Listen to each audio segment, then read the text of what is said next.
नमस्ते। आज का विषय है जो अभी जो सीजन चल रहा है सावन का, उसमें शिवलिंग रखने को लेकर के बातचीत है। ये सबके साथ एक इमोशंस का अटैचमेंट है कि हर कोई घर पे शिवलिंग रखना चाहता है। तो इसके पीछे का प्रॉपर लॉ है वो बता देता हूँ, क्या किस तरीके से इसको कब अप्लाई करें। जब किसी पर्सन की कुंडली में चंद्रमा दूसरे घर में हो, खाना नंबर 2 में हो, ठीक है, और बुध 3 में हो, या चंद्रमा 11वें घर में हो। 11वें घर चंद्रमा को फिर बाद में लेता हूँ, यहाँ पे इतना जान के रखिए, बुध चंद्रमा दूसरे घर में हो, या बुध खाना नंबर 3 में हो, और शनि कुंडली में खराब हो। शनि की खराबी हो वो तो जांचना पड़ता है कुंडली में लॉ के मुताबिक। तो उस वक्त आप घर पे कोई भी पत्थर का बना हुआ शिवलिंग ना रखें, या कोई भी शिवलिंग ना रखें इस लॉ के खातिर, ठीक है। और चंद्रमा कहीं से भी खराब हो जाए, चंद्रमा खराब के अर्थ हो गया कि बहुत सारा लॉ लगने के बाद चंद्रमा खराब होता है, जैसे केतु के साथ हो जाए, राहु के साथ हो जाए। लेकिन राहु के साथ तो आधा है, उससे कोई तीसरा चीज़ खराब होगा। केतु के साथ हो जाए और चंद्रमा खराब घर में हो जाए, ठीक है। अब आते हैं खराब घर में, जैसे 11वें घर में आ जाए चंद्रमा। अब 11वें घर की कंडीशन के लिए वहाँ पे भी शिवलिंग रखना और ना रखना दो बात हो जाता है। फिर तब वहाँ पे आप पत्थर वाले रखे नहीं जाएंगे। अगर रखे जाएंगे तो उसकी मतलब मेंटेनेंस पीढ़ी दर पीढ़ी चलता रहना होगा।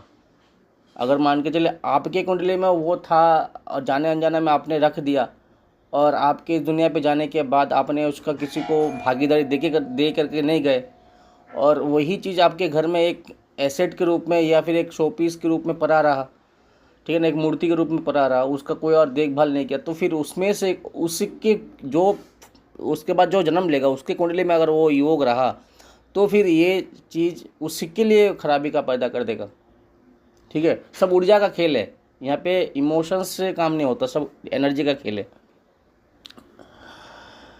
अब और क्या लॉ है, ये तो मोटा मोटा मैंने बोल दिया, ठीक है।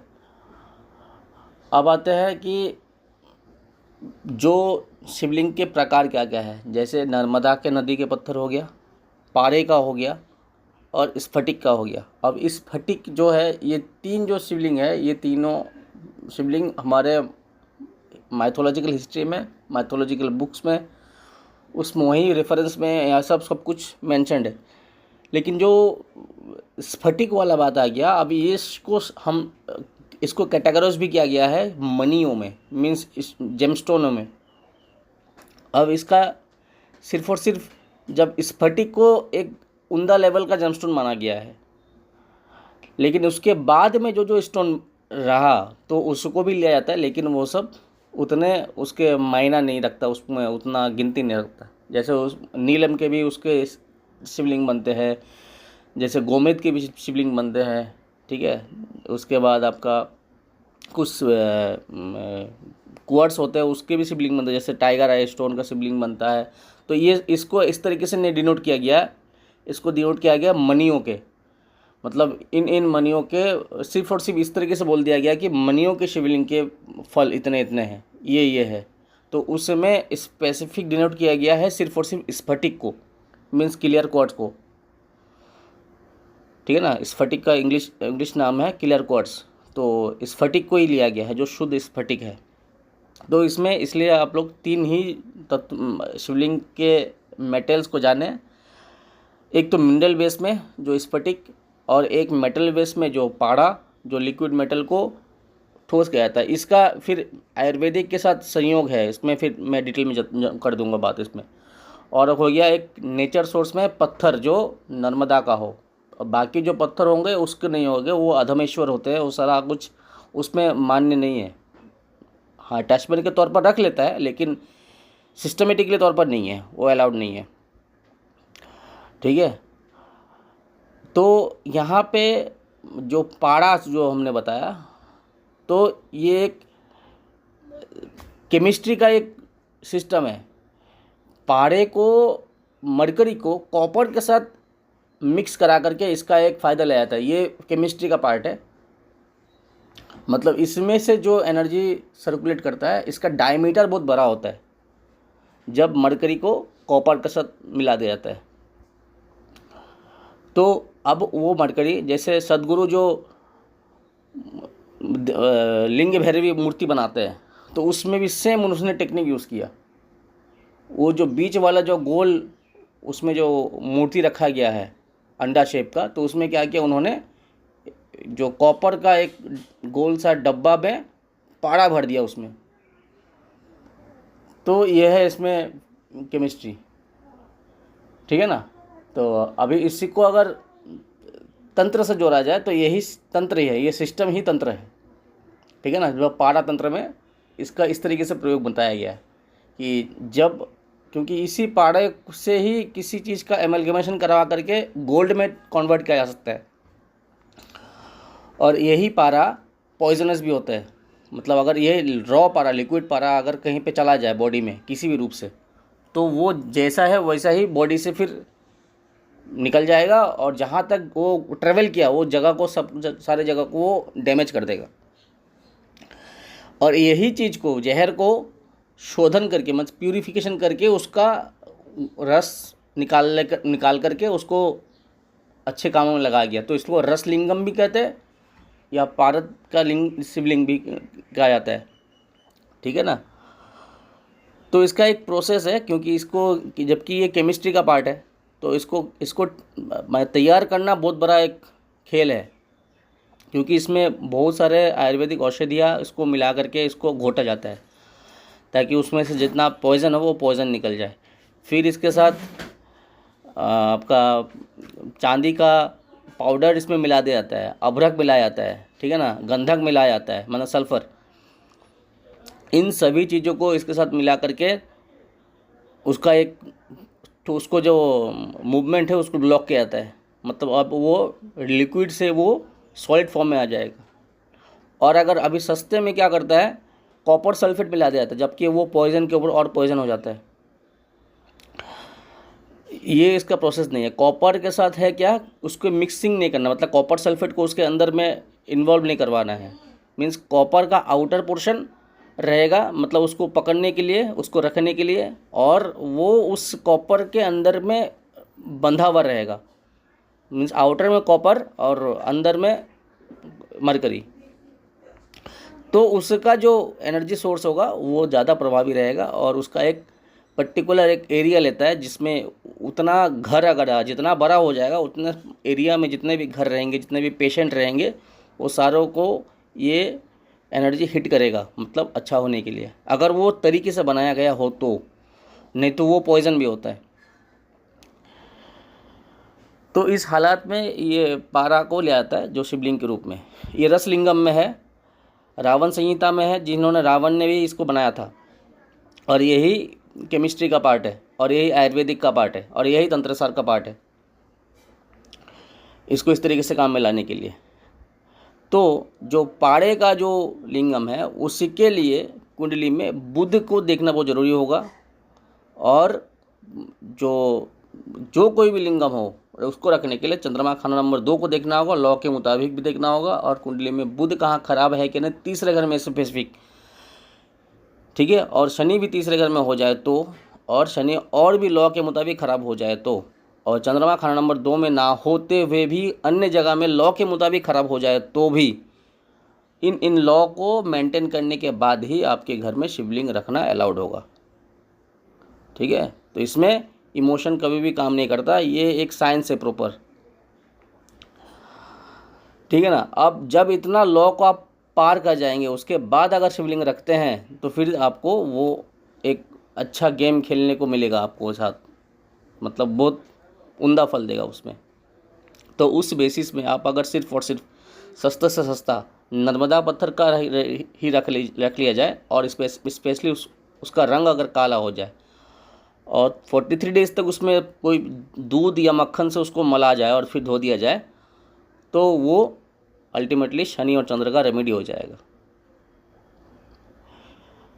ठीक है ना।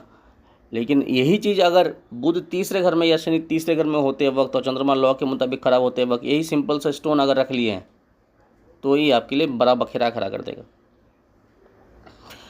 ठीक है, तो यह है इसका प्रॉपर लॉ।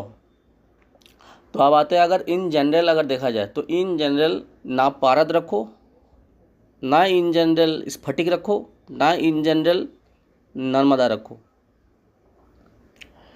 ठीक है, क्योंकि शनि और बुध की खराबी में कोई भी पत्थर नहीं रखा जाता है।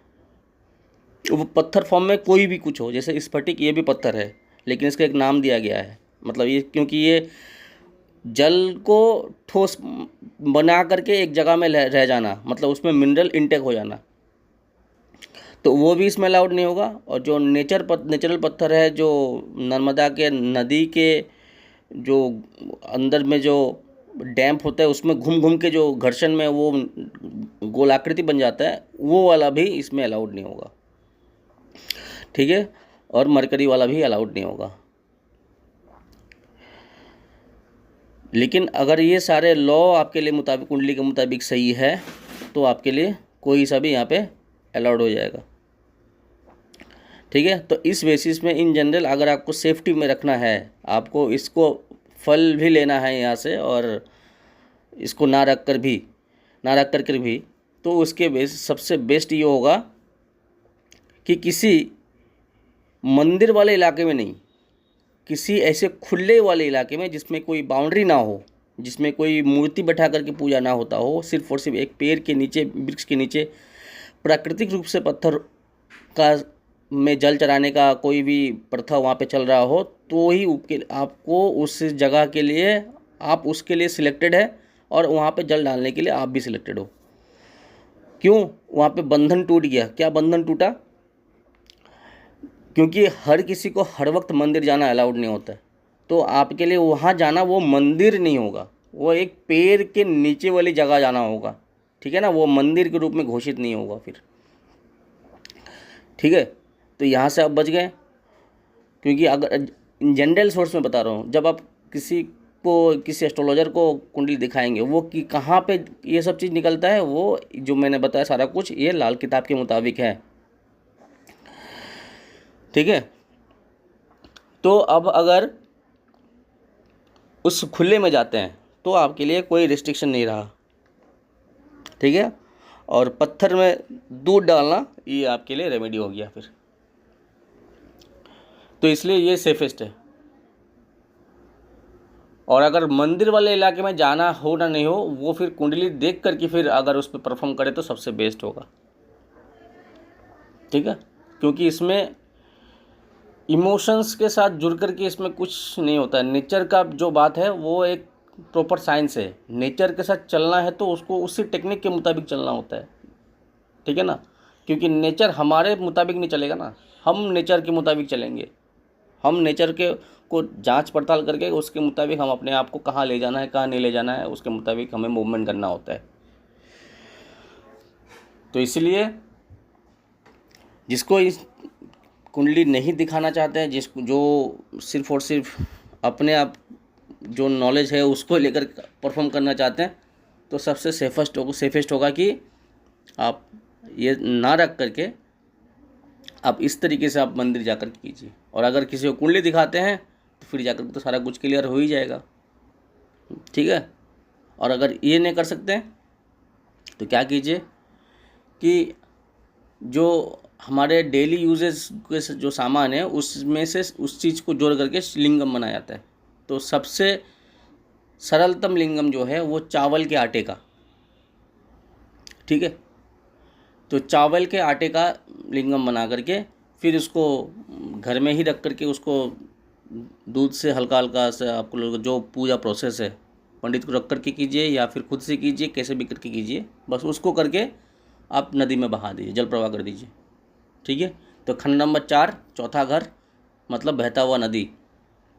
ठीक है, ये चंद्रमा का आइटम है, तो चंद्रमा दूसरे घर का मालिक, चौथे घर का मालिक है, मैंने चंद्र की वस्तु चंद्र में, तो वही चावल का आटा फिर कहाँ चला जाएगा? चौथे घर में चला जाएगा। तो आपका रेमेडी भी हो जाएगा और ये पूजा भी हो जाएगा।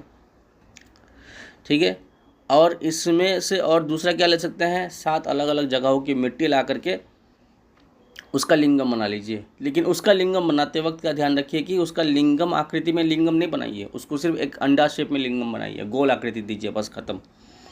ठीक है, क्यों, अब वहाँ पे क्या जुड़ा, वहाँ 7 जगहों की मिट्टी मतलब शुक्र, और हमने क्या बना दिया, इसको गोल आकृति मैंने बुध बना दिए।